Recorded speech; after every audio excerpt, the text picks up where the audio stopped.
ils avaient exprimé des doléances, observé une longue trêve au nom de la situation de la pandémie et pour donner le temps aux autorités de trouver des solutions, relancé récemment le gouvernement, mais ils n'ont pas eu de réponse positive. Cette fois-ci, ils veulent passer à la vitesse supérieure. Eux, ce sont les praticiens hospitaliers du secteur public. Le collectif des syndicats de la santé a introduit, hier vendredi, un courrier au gouvernement l'informant de la tenue d'un sit-in la semaine prochaine. Et ce sera sur toute l'étendue du territoire national. La manifestation est prévue pour le mercredi 1er septembre et le jeudi 2 septembre, de 8h30 à 11h30 MN. Pour motiver ce mouvement, le collectif évoque plusieurs types de revendications allant de la gestion de la pandémie du coronavirus à la satisfaction des doléances sur les conditions de vie et d'exercice du personnel médical en passant par le renforcement des équipements, le statut particulier et la fonction publique hospitalière, l'audit externe de la contractualisation après 5 ans de mise en œuvre et le remboursement des arriérés de césariennes aux hôpitaux dans le cadre du projet Karma. Découvrir tous les détails en lisant le communiqué ci-après rendu public par le collectif assigné de son porte-parole, Dr Gilbert Zolan-Yanu, secrétaire général du syndicat national des praticiens hospitaliers du Togo, SINFO.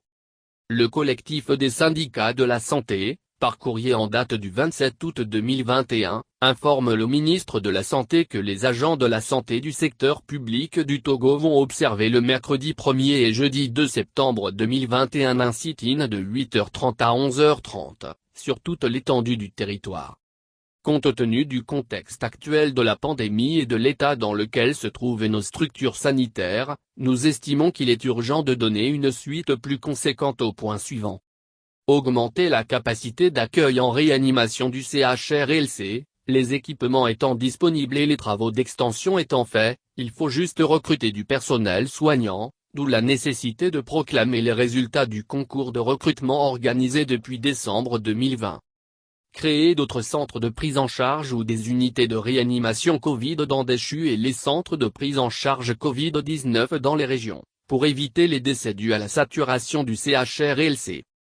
Rendre rotatives les équipes de prise en charge en augmentant également leur nombre. Payer les arriérés au personnel des équipes d'intervention rapide, R. Les équipements.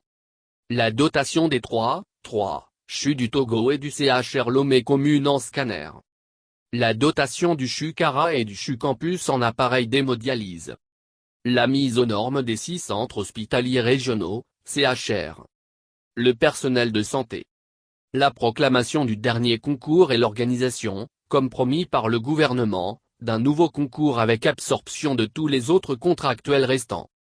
La déclaration à la CNSS et à l'INAON du personnel contractuel émargeant sur les budgets COG, leur reclassement et qu'ils bénéficient des primes de risque et contagion au même titre que les agents fonctionnaires. L'octroi d'une nouvelle prime Covid-19 pour le compte de l'année 2021, y compris les agents de santé relevant des programmes tels que l'ANVE, et CETRA, du fait de la prorogation de l'état d'urgence sanitaire et comme motivation au personnel de santé. Statut particulier et fonction publique hospitalière. Le relèvement de la prime de risque et de contagion. Le relèvement des primes de garde et d'astreinte au personnel de santé en mettant une différence entre les vacances, jours fériés et les gardes ordinaires. Ces relèvements prendront effet à partir de 2022. L'audit externe de la contractualisation après 5 ans de mise en œuvre. Le remboursement des arriérés de la part de l'État de césariennes aux hôpitaux dans le cadre du projet Karma.